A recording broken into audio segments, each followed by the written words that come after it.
Welcome to Guided by Third Wheel, the podcast. My name is Amber Ireland, and I'm here with my co-host, Jill Bucaro. Let's get started. Hey everybody, and welcome back to Guided by Third Wheel. Amber and I are coming at ya from the back porch of an adorable little cabin in Hocking Hills, Ohio. If anybody has ever been, we would call this the foothills of the Appalachian Mountains, wouldn't you?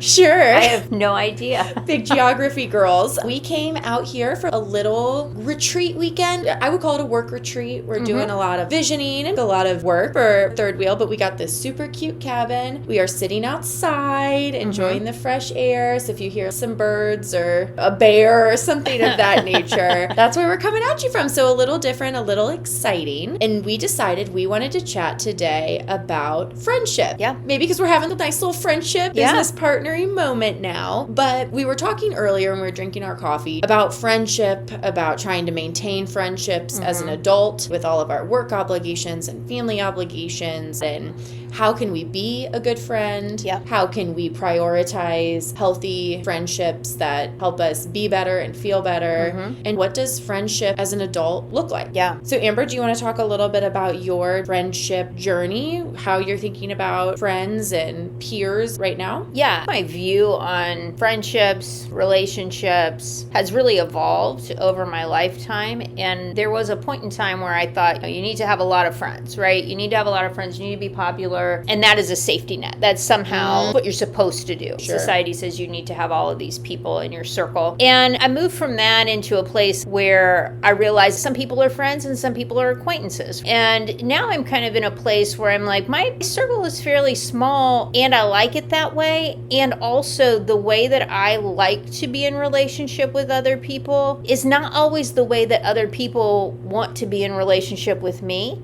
And I'm okay with that because that just means we're not on the same playing field anymore. That might just be something where we need to potentially release that relationship or the closeness of that relationship. Maybe it's not even that I need to not be friends with you or be mad at you or be enemies or something. It's just a matter of we're just not going to be in the same close space anymore because the way that I choose to be in relationship with my friends is different than what you're expecting. Yeah, I think that's really true. And I think that is one thing that, as I have over the last couple of decades tried to navigate friendship, and particularly friendship as an adult, is that kind of understanding, almost that surrender piece of friendships are going to ebb and flow, right? And people who we were really close with and maybe had a lot in common with at other points in our life or in our journey, that's just not going to be the case. Maybe forever anymore, maybe right now for this season of life that one or both of us is in. And I think that's really hard because that's a loss, right? There's grieving there. And I think for many of us, as we do in all areas of our life, there's this period of wanting to hold on to that or force it or push it because of the shared history, even if it doesn't make sense in the present. Yeah. Because the other ways that we lose people in other relationships are more final, right? People die and you can grieve that, but you can't really try to shove a square peg in a round hole. With romantic relationships, you have breakups, which are usually a lot more final. But I think in friendships, more than any other relationship, because with family, you're kind of stuck with them proximity wise. But with friendships, there is sometimes this almost unraveling or this slow drift apart that I feel like can cause, at least for me, a lot of feelings of stress, of grief, of me feeling like, did I not do enough? Was I a bad friend? Is this a reflection on how I show up for other people? What sparked us talking about this a little bit was when you're in a relationship with someone, you have a friendship with someone, and maybe you've spent a little bit of time apart and you come back around to them and they say something to you like, you've changed, but not in a celebratory way. And I'm disappointed that you have changed. And as someone who changes regularly, I think here recently, I've been more focused on that. I want that growth. I want that change. I want to be up-leveling and stepping in closer to who I am, right? It's not, I'm trying to change from something old to something new. I'm trying to get back to myself. I'm trying to get back to the place where I am whole and authentic. And so other people see that as a change. And now I see it as, oh, I don't fit into your story anymore, right? So you're disappointed. But that doesn't mean that I need to revert back and fit into your story. It just means either you're going to come with me and you're going to maybe grow as well, or this is just a time where we're less close than we were. Maybe we do become acquaintances. Maybe you have some kind of hard feelings against me and we become enemies in your mind. But for me, I just see it now more as, oh, I've just grown in a different way than this person, and sometimes you just can't be as close anymore. Yeah. Any of us who have been on, whether it's a healing journey, a transformation journey, where we're really trying to make conscious effort to grow, there is going to be some of that. Right. All of our relationships are going to have to stretch and rearrange, readjust, because we are changing. Yeah. And I've certainly had people say stuff like that to me before, like, oh, old Jill would have done this, or like, I miss old Jill, or old Jill, she stayed out a lot later and did more fun stuff. This version of Jill really likes to go to sleep early, but I always just feel like there's some sadness there, and I think I would attribute that sadness for grief. To grief, rather. But one thing that I have noticed as I've navigated these changes that you're talking about is that if you just go with it, right? We talk about on here, like taking our paddle up out of the water and just surrender, you go with the flow. What I have found is that when you hit those periods where I don't have as much in common with my friends, one thing that happened to me is I had some friends, they partnered up, they got married before I did, they had kids, and we just really didn't have a lot in common. And you do what you can and you try to foster those friendships. But what I have found, and what I always say, is life is a long game, right? And I find sometimes that those friendships can come back around. Right. And if we embrace that spirit of surrender, right, and be like, we're growing apart in this moment, not because anybody has done anything wrong or bad. I'm not going to attribute a value to this. It is what it is. And you let that happen. To me, that makes it a lot easier for when life readjusts in a couple of years, for you guys to come back in a space that isn't as dramatic, doesn't require this reconciliation. Right. Because I think sometimes when we feel ourselves pulling away, or we feel someone else pulling away, we want to have this last dramatic showdown and talk about it, right? And be like, why aren't we close? What is going on? But to me, especially with friendships, especially with people you've known a long time and you can trust, and you can sit down and say, wow, I don't think this is a result of any action or inaction. This is just a result of life. I think if you just give it some space, you're really hopefully strengthening a foundation where it could come back around in the future. Or you run into that person a couple years down the road and you're able to have like a really thoughtful, nice catch-up conversation. I think friendship is really one of those things that at least my perspective now, is that you got to take that oar up out of the water and just let it flow kind of naturally. Do you feel like you have either yourself or come across people on your path that is not where they are at all? Any type of change is going to result in, it has to be a hard break. They need to go talk shit about you and burn the bridge to the ground. Yeah, definitely. I mean, and I think short answer, yes. I think some people struggle with that letting go. Some people really struggle with change. Yes. And this is a change. And some people just really fight it tooth and nail, and they want there to be a reason for the change. They want to understand the change. The change always has to be somebody's fault, right? Yeah. There are some people in the world, and I think there have been points in my life where I have been one of these people, where there has to be a reason, there has to be a way to attribute blame, instead of just being like, this is how life is. Right. And it has to be about them. I was that way too, where it was like when change happened, it was, why are you abandoning me? Why are you doing this to me? And now I see it differently the majority of the time, which is I want to celebrate the fact that you are on a different good path for yourself. Yes. And even when we're not as close and we don't talk, if I see you out there doing your stuff and growing, I'm still celebrating you from afar. I'm not over here holding a grudge that I don't talk to you anymore or whatever. Me being on your path with you is not necessary for my growth, and it wasn't necessary for your growth. But I can celebrate it. And when you maintain that positive attitude, because you never know what's going to happen. I have two just really good examples of this. So I had a group of friends when I was in high school, right? And even for part of college, my hometown childhood friends, right? And we always stayed in contact. We went on our own paths in our early, mid to late 20s. And, you know, and I think we did a nice job of just surrendering to that, right? Like maybe we only checked in a couple times a year. Yeah. And that is the beauty of social media. You can keep tabs on people and shoot them notes of encouragement, but I would not consider us close, right? I would say we probably made an effort to get together or to check in once or twice. Then COVID happens. And some of us have not talked consistently in 4 or 5 years at this point. And there was a funny development in the lives of people we used to know. And we did a group chat and we're just talking about it. Just an interesting life thing. Not gossipy, but positive gossipy, if that makes sense. And we were just joking. And one of the friends, it was COVID. Nobody has anything to fucking do. This was March of, it was COVID. And they're like, have you ever heard of the app Marco Polo? And that's this app where you can like talk and just check in about your day. It's a video and it goes out to the group and you can respond to it and you communicate in videos. Anyways, long story short, my friend was like, I think we should just do a polo just to check in. And since 2020, we have maintained on that polo multiple times per week, every single week for 5 years.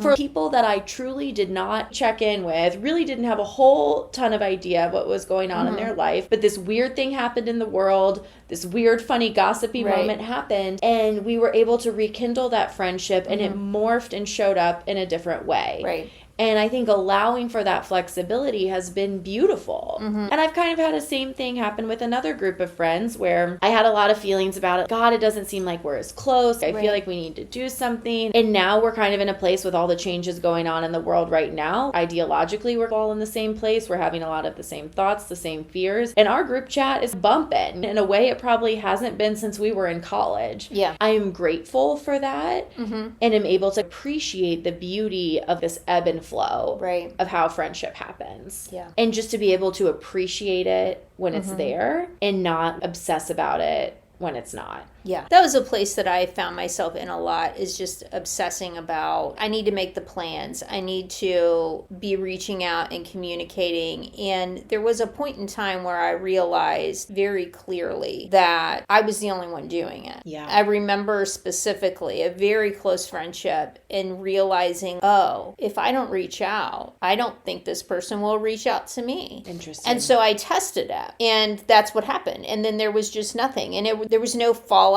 There was no anything. It just was, we didn't talk. And I felt okay with it because I was like, okay, this is where we are at this point. Yeah. And the friendship was good. I don't regret being friends with that person. But at this point, our lives took a different path. And the other thing is that I still see this person on social media and I'm over here celebrating, oh, look at you, you did this and you did that. But I have no idea how they feel about me. Interesting. Whether or not they feel like I abandoned them or whatever. But, you know, it just doesn't matter. It doesn't matter because you choose your own adventure and I'll choose mine. And I think one thing too, you know, one of my many life mottos is the assuming positive intent, right? And I think I definitely take that stance with friendship and hope that other people take that stance when it comes to me too. Yeah. If I have a friend that I shot them a text just to check in and they didn't respond, I've gotten to a place in my journey where I don't automatically think they hate me, they're mad at me, they think I'm annoying, right? All of those things. I think, oh, they're fucking busy. They miss this text just in the same way that I miss texts that people send to me, and let it go. And part of the reason I put that out into the universe is, one, just for my own mental health, because I don't want to have to obsess about it. And two, because I hope that people will afford me that same grace too. Yeah. Because it's hard. When you have work obligations and you have a partner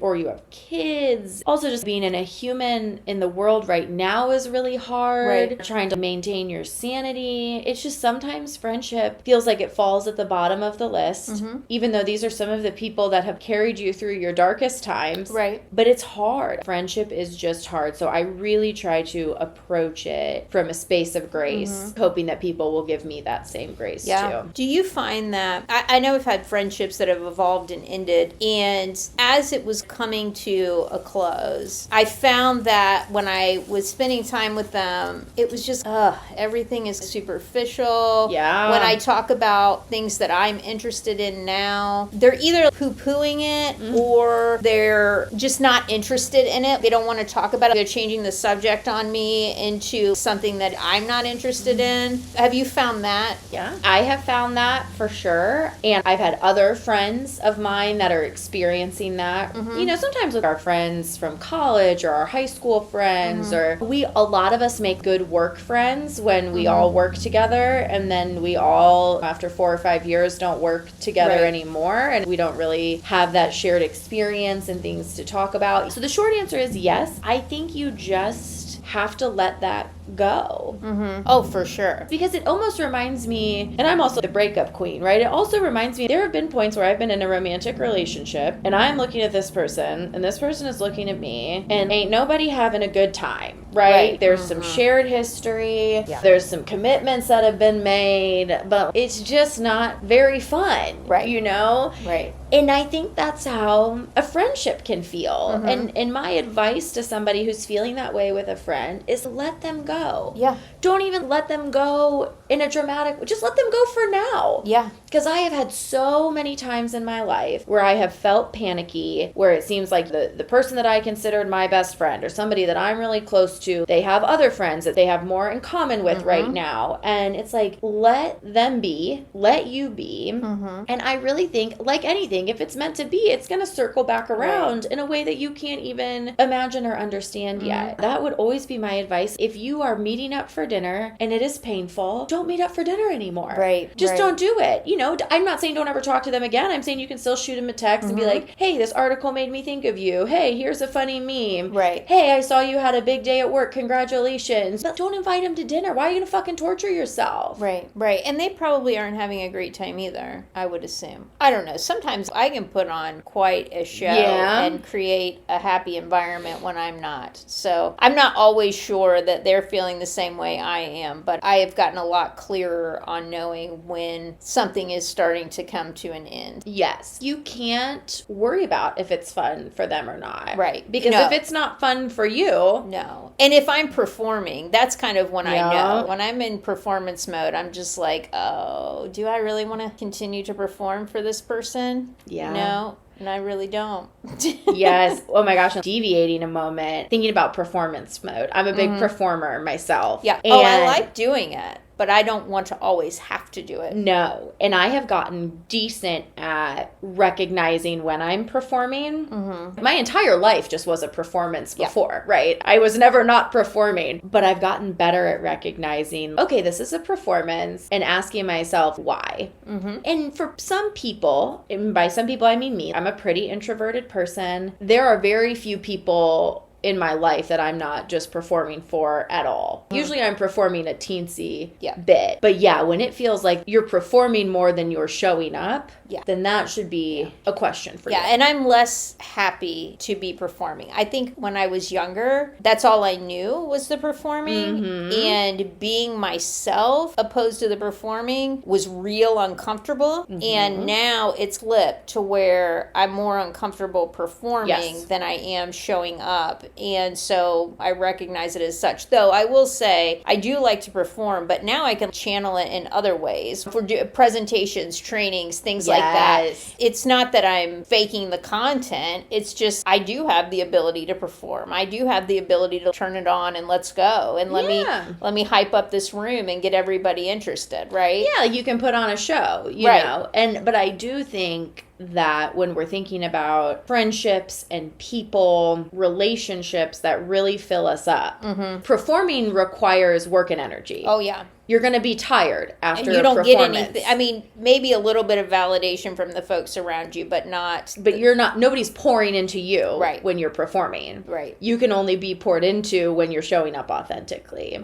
So that would be the question too. When you're looking at friendships, thinking about who do I show up as me? Because I think the other thing we have to talk about too is there are going to be points in your life where you don't have time for all of the friendships and relationships that you used to. whether it's because you had kids, whether it's because it's busy season at work. There are going to be times where you cannot fulfill all of the social roles that people are expecting of you or that you have historically been able to fill. When I think about that, when I have limited time in my schedule, I think about where are the places and spaces I can go where I don't have to put on a show. Yeah. Where I know that I'm going to be fulfilled, because we need friends, period. Oh, yeah. We can have wonderful partners, lovely children, great parents, good siblings and cousins. But at the end of the day, we need friends, and we need to make space for those friends. And I think when space and time are short, we have to think about the ones, where am I really getting seen, heard, validated, filled up? And those are the relationships I need to prioritize. And I've had times in my life where there was a big party with a lot of people that looked fun that I would like to go to, or I had the opportunity to go to dinner with somebody who was in from out of town. And although I'm not going to see as many people, I think that dinner is more important for my emotional health. And I think those are sometimes the decisions we have to navigate.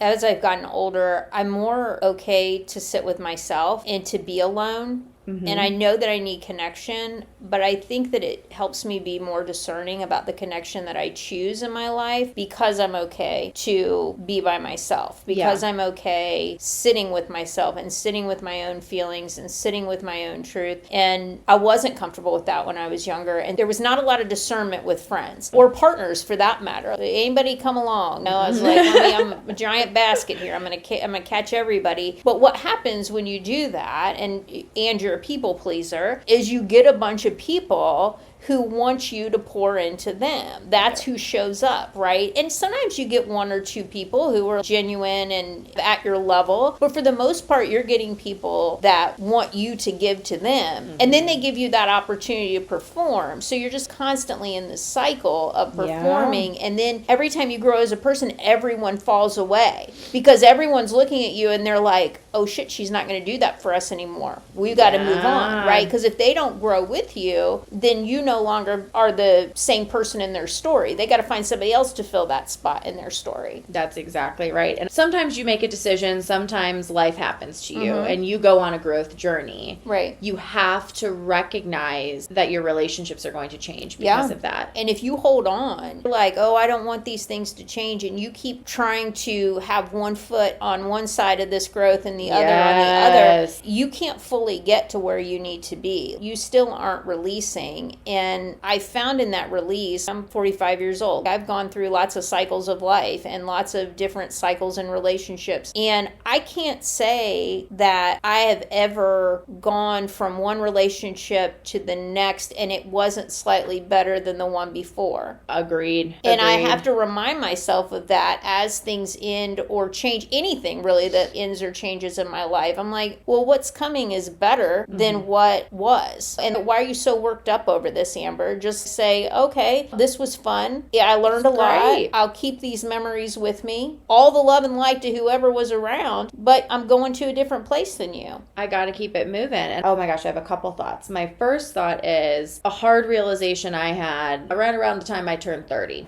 And that realization, I've said it on here before, is that at the end of the day, when push comes to shove, nobody gives a fuck about you but you. Yeah. And if somebody is more worried about you than they are about themselves, that's a big fucking problem. And if you are more worried about somebody else than you are about you, or that they're worried about them, if you're more worried about them than they're worried about them, both of those things are also a fucking problem. And that's when I talk about that affording grace. Sometimes it does feel like people do me dirty. Sometimes it feels like I do get abandoned. I've had periods in my life where I was in a dark, hard place, and I really could have used some of my good friends to reach out and be like, hey, Jill, I see you're in a dark, hard place. What can I do to help? And they didn't. And I have to afford them grace and be like, maybe they too were in a tough spot, because first and foremost, every single time we have to take care of ourselves. We are only ever going to be the hero of one person's story. and that is our own. No matter how much time, energy, manipulation, or control we devote to somebody else's story, we're never going to be the hero of that story. No. Only ours. We have to remember that in the context of friendship too.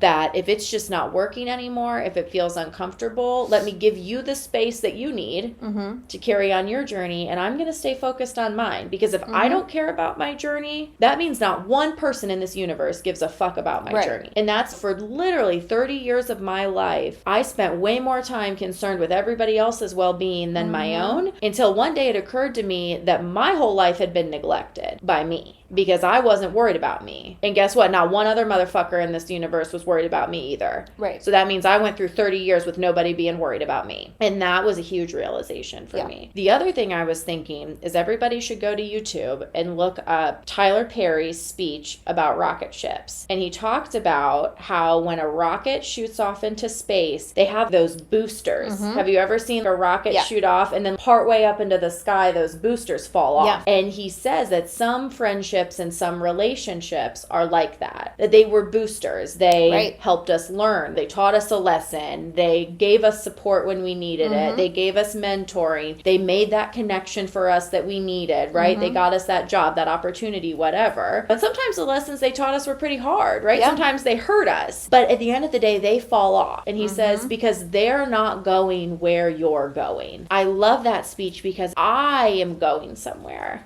Me, Jill, and only me. And there might be people that ride in my rocket ship with me for a long ass time, but they're not going where I'm going. Only I'm going there. And we have to understand that sometimes people are not going to be there for the whole part of that journey. They're just not. When you were talking about having friends and being in a spot where you wish that they would have shown up for you, I think about that, and I think about the rocket ship and the boosters, and maybe it was a good thing that they didn't, because you were supposed to figure that part out yourself. If they would have come in and given you the answers or given you further support than they had already given you, you wouldn't be in the same trajectory, right? You would have had to learn that lesson somewhere else. Right. And I was listening to a podcast yesterday, and this young man was talking about his healing journey, and he said, you truly, at least my experience has been, those darkest times, those darkest days, those darkest places, you have to walk through alone. People can be there. They can be encouraging you from the other side. They can be there for support. But when you're doing the hard, transformative work, you are walking that dark place alone. And you hear that a lot about shadow work. And that's what it is. I'm going to be the light in this dark space. I am not going to wait for somebody to show up with the light. I have to be the light. And I always have the light. It's just sometimes it's dimmer than other times, right? So I have to stoke that internal fire so I can see what's going on and move through this darkness to where I am supposed to be. I can't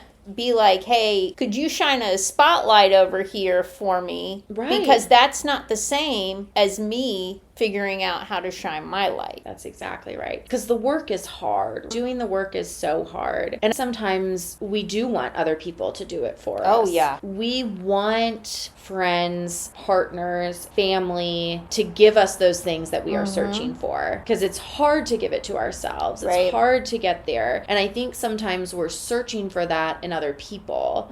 That can also be a problem with friendship. That we're looking, whether it's validation, it's love, it's belonging, connection. We want other people to externally provide that for us. And that's going to cause a huge strain on a friendship. Well, and it's sometimes a way for us to, in our own minds, solidify that this relationship has to go on forever because you got me out of this space. And as you were talking, I was thinking about the coaching relationships. I found that when people have success, and they start to see that what they're doing is moving them forward in the way that they wanted to, they come back to me and they say, you did all of this. And I'm like, I did none of this. You did all of this. We talked about this so that you could consider different options, but I didn't do the work. I didn't go have the conversations. I didn't take the step forward in your life. You did it. You even did the part of coming to find me. And in that same way, when you're talking about that coaching relationship, because when you have a good coach or therapist, they want what's best for you.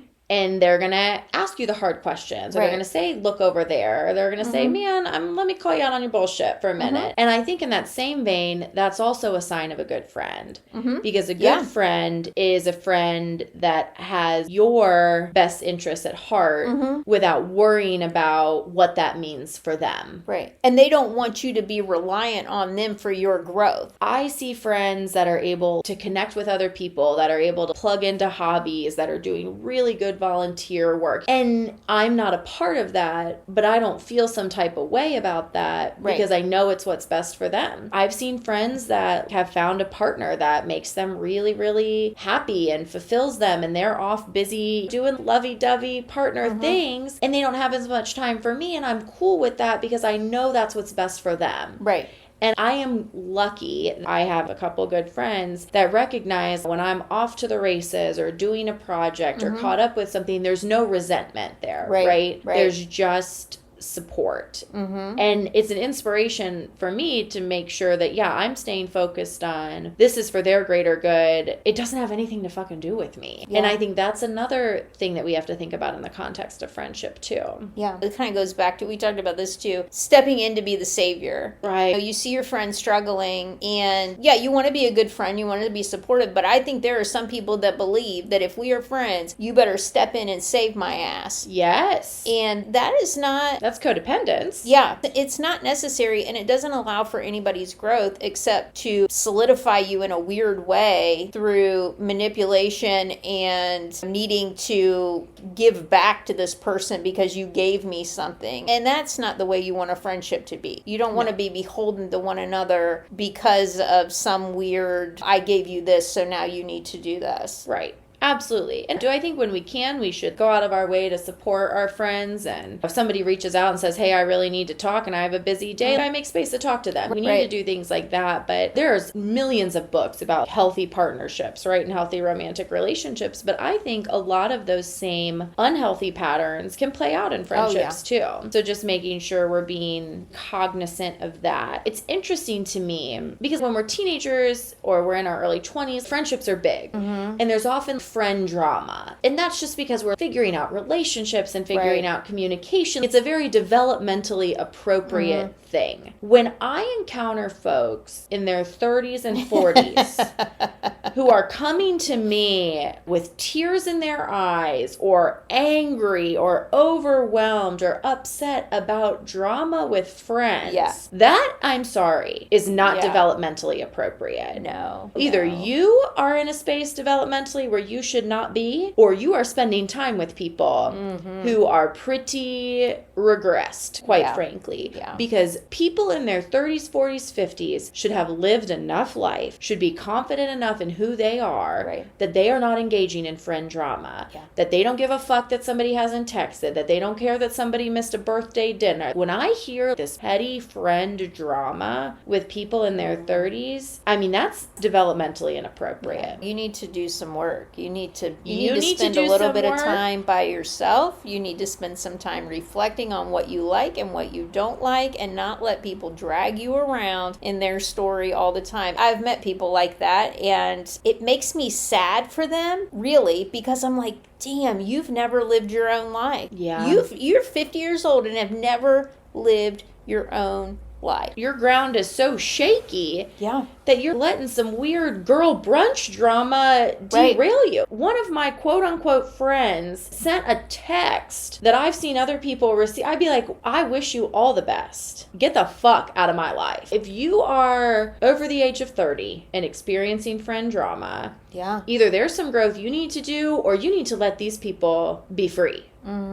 And figure out their own stuff, because that is crazy. Get in control of your own life as much as anybody has control over anything. But start walking your own path, because you can't be worried about these people. And it's not the yellow brick road. We're not all going to join arms and go. You know, like I got my own path and you got your path, and maybe we can wave to each other and cheer each other on. But shit, we can't walk on this same road forever. Right. And the people that truly have your back and love you and are good friends, they're not going to get amped. They are going to assume positive intent. They're not going to start this drama. So that is one thing too. We all could spend time reflecting on, am I showing up for the people I love in a good way? Am I being honest and open and a good communicator with my inner circle? How do I make space to pour into the people who are pouring into me? How do I make sure that my friendships are reciprocal? I think those are all things, any relationship we have to think about and be intentional about every single day. But if you are a grown-ass adult having friendship drama, you need to get some different friends. Each person does relationships differently, right? And there is a societal norm for the way that this is how you should be friends with people, and this is how you should be with intimate partners, and this is how you should be with your family. We need to get real clear on what we want out of a relationship and know that my friendships may not look like your friendships look, because that's not the way I want to interact in a relationship. And your people are out there. There are other people who want to be in relationship the same way you want to be in relationship. Absolutely. And if you are trying to fit into somebody else's mold of how they want a relationship to be, that probably isn't your person anymore. That's a really good point, right? Is that a friendship, like a romantic relationship, it needs to feel comfortable. It needs to feel reciprocal. I think that's a really good point to make, and maybe a good point to end on too. Like anything in life, this requires some reflection, some introspection. How am I feeling? What am I looking for? What makes sense at this particular point in my journey? And just being open and honest about what those needs are and connecting with people that are able to meet you right there. Yeah. All right. You want to pull a friendship card? Yes. All right.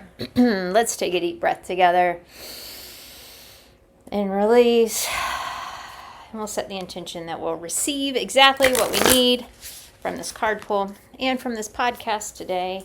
And maybe we've learned a little bit about relationships in our lives and where we are in building friendships for ourselves. Today we were pulling from the Angels and Ancestors Oracle cards, and we pulled the Oracle, which is wait for important information. And it says be open and receptive to information. Gather the facts so that you can make a decision that is in line with your integrity.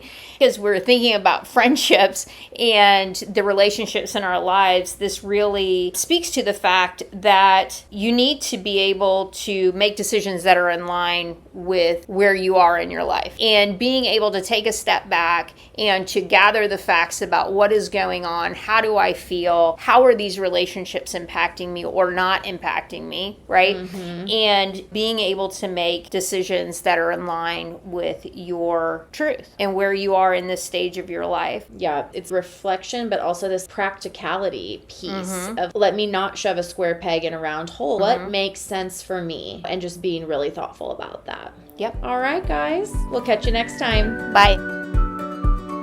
Thank you for listening to another episode of Guided by Third Wheel, the podcast. We would be honored if you would like, rate, and subscribe on your favorite podcast platform. Until next time, be well.